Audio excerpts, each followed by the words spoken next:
Greetings everyone and welcome. I'm your host Captain Ryan. In today's video, I'm back in my favorite Tier 9 destroyer, the USS Fletcher, here in World of Warships. As the battle gets underway, it's a Tier 10 maximum battle, and it's on everybody's favorite map and everybody's favorite match mode, Epicenter, Tears of the Desert. More like Tears of the Cruiser. My team has a destroyer advantage as this battle gets underway for this particular map mode. Number one, because I'm in the Fletcher, and number two, because we have more gunboat destroyers. This is going to be an important factor if you find yourself in this mode. The team with the gunboat destroyers and the coordinated effort to push up into this center cap location. Very, very important that you use your capabilities there to get up and drive the enemy destroyers out of there.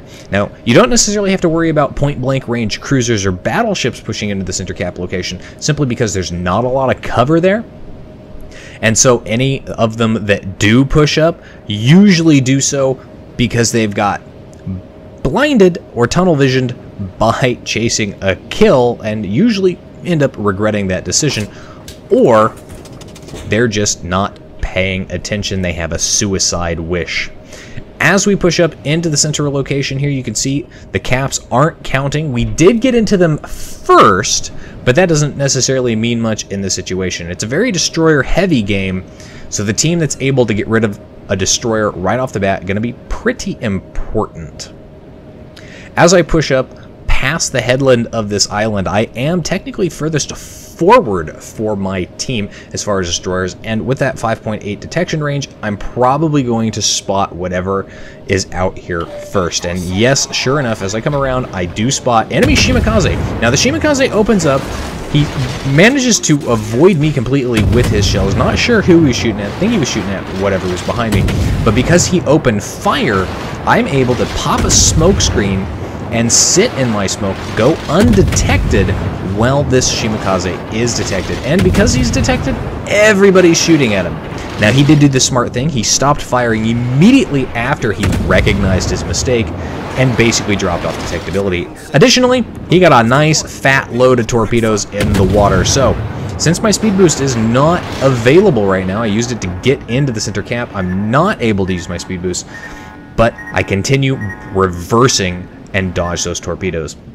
Something that I see a lot of destroyer captains fail to do here is they will simply just sit still in their smoke. Still, it just surprises me. But more importantly, they'll sit broadside to where the known destroyer threats are. Please, please do not sit broadside in your smoke screen. Keep moving, keep preferably your bow pointed towards enemy smoke screens or enemy destroyers. Now, I decided to leave my smoke screen to see if I can spot anything. Friendly destroyer torpedoes managed to hit that Shimakaze. They really caused a world of hurt on him. He opens fire at me, but he's not the only one. I've got a Benson that's in that smoke screen as well, and the enemy Yugamo popped up here. Now, as that Shimakaze is going to drop a smoke screen here, I'm going to go undetected, but pay attention to where that Yugamo was, right behind that island. He's going to start reversing, and he is within detection range there, so as he reverses, the island's no longer blocking the line of sight, and he's going to see me, and he's going to be able to get shots off, and those shots are going to set me on fire. The good news here, I'm in a destroyer, and fires tend not to burn that long on destroyers. More importantly, I'm in a destroyer. I have a very short reload time on my damage control. Now, I'm going to contemplate whether or not to use this right away, and in hindsight, I really should have used it right away, but I figured I'd be okay. I can just kind of chill, drop off detectability, and let that fire burn out on its own. But no, detected by radar. That's coming from the enemy Demonus there, that Des Moines. Using his radar, very, very annoying there, especially because there's a Henry right there. Very dangerous cruiser to be dealing with. The good news and bad news here in the situation is that Friendly Minotaur is taking all of the brunt of the firepower from the Republic and the Henry pushing around that island. That's the bad news. He's dead. The good news, though, he did take out the Yugamo, which was a destroyer that needed to die. Now, finally, the radar ends there. Friendly Edinburgh running away from the Neptune. I'm not sure if he's from the Republic. I'm not sure if he's been detected or not, but he's getting torpedoes off. We know the Republic's in that smoke screen, laid down the Minotaur. Friendly smoke screen being used by the enemy. How dare they?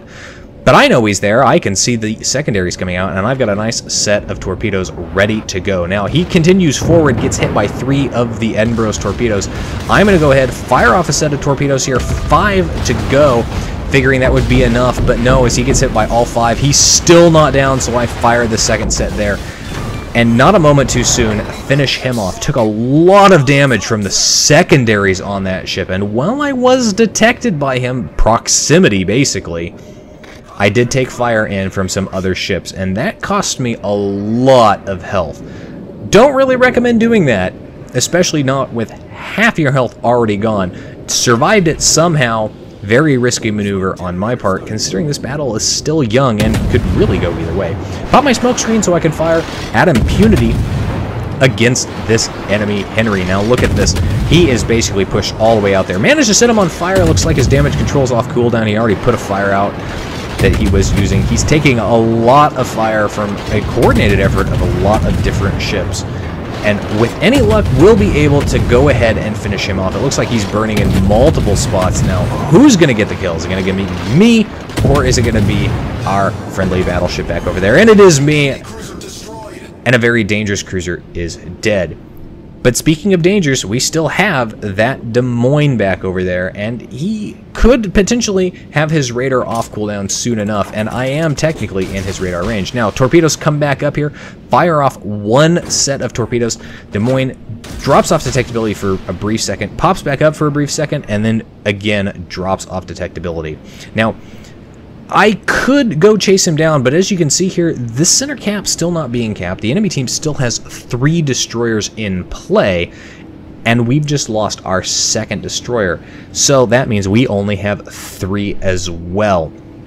And I don't have a lot of health. The good news for me, there's a smoke screen up there with a lot of angry looking torpedoes coming out of it, so I basically know where the enemy Shimakaze is.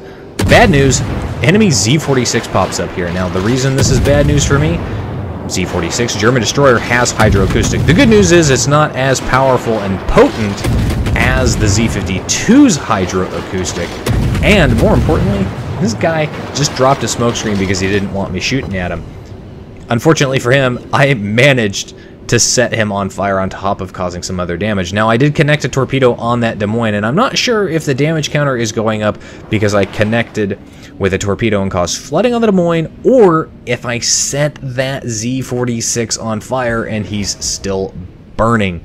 Either way, a little bit annoyed by this situation. However, torpedoes back up, and I know that Z-46 is in that smoke screen. I could see him firing out of it, so I set 1 set in there, continue to reverse a little bit, set a 2nd set in there. I'm pretty sure he probably has his hydroacoustic up. Can't be too positive. Again, the good news though, not as good as the Z-52's. If it was a Z-52, however, I would definitely be detected and probably be dead. However, unfortunately for me, Z-46 is no fool, and he was not sitting still and not sitting broadside to the last known position of a destroyer, and has basically gone ahead and motored on out of his smoke screen. So those torpedoes all unfortunately miss. More unfortunately, I fired them a little too far away, and even though this Iowa is pushing in towards me, it's not rapid enough for me to land a torpedo hit here. As we'll see, he's just outside of that range, and it would have looked like I would have hit 1 there. I could have killed him if I did too, given how much health he has left. Shimakaze, though, very active. More and more torpedoes going there. But it looks like that enemy Iowa is going to meet his end to our Montana, actually. Simply, again, like I mentioned at the beginning of the battle, battleships tend not to like to push into this section because there's just not a lot of cover. And when they do, it's usually by mistake. Shimakaze pops up, fairly low health here. Gonna try and shoot him as he pops a smoke screen. I'm kind of hoping he's going to sit in that smoke screen, but nope, he decides he's going to motor on. I think he might have priority target. He knows somebody's targeting at him. Enemy Benson back behind him, equally low health here. It'd be kind of funny if I managed to connect both of them. Do hit the Shimakaze, not a lot of damage, but he's got not a lot of health left here. Come on, connect with him. There he is. He's finished off. That leaves the enemy Benson, who goes undetected as he pops his own smokescreen. The good news for me, though, is that with those two smokescreens, the line of sight is blocked to the battleships and the cruisers that are back behind there, and only the Benson remains alive for the enemy. And he's got not a lot of health here, so in this particular case, I am good to go as far as engaging him. I feel pretty confident that I could push up, I could engage that Benson, and at the very least take him with me in any engagement. And at this point, once that destroyer is dead, this team really has no excuse to lose the game, especially considering the enemy team only has 4 ships left, and my team has only lost 4 ships. Now, we do know where the Benson is. To some respect, he is not in the center cap anymore. He's not in this smokescreen. He has left the building because we've been able to capture it. More importantly, look at that. He's left the middle ring, as we're now able to capture the middle ring. So we know he's effectively opening up the distance. He's basically just running away at this point. The only question is, where's he running to and where's he going to pop up at? Either way, he's got a little amount of health and he's not going to be in a good position. Briefly detected there, he did pop up that Benson, and the good news for me is I'm going to start opening fire as he's distracted by other things, mainly our friendly destroyer back over there. More importantly, the Conqueror, who could have supported him, he's behind an island and can't do anything. That Benson is dead, taken out by the friendly Yugamo, that destroyer that he was preoccupied by. A little bit disappointed I didn't get the kill on that Benson, as we'll see, because I'm on 3 kills and there were 2 enemies left. Now, I'll leave the center cap location. There's no point to stick around in here. We've already captured the middle cap ring, and we are in the process of capturing the outer cap ring, with just the enemy Conqueror left in play. Don't want to get too close to the Conqueror. He's got secondaries, but more importantly, he only needs to hit me with 1 high explosive hell. 1 armor piercing shell would probably finish me off. Successfully capture the ring on the outer circle there, and that's going to give my team the absolute advantage here.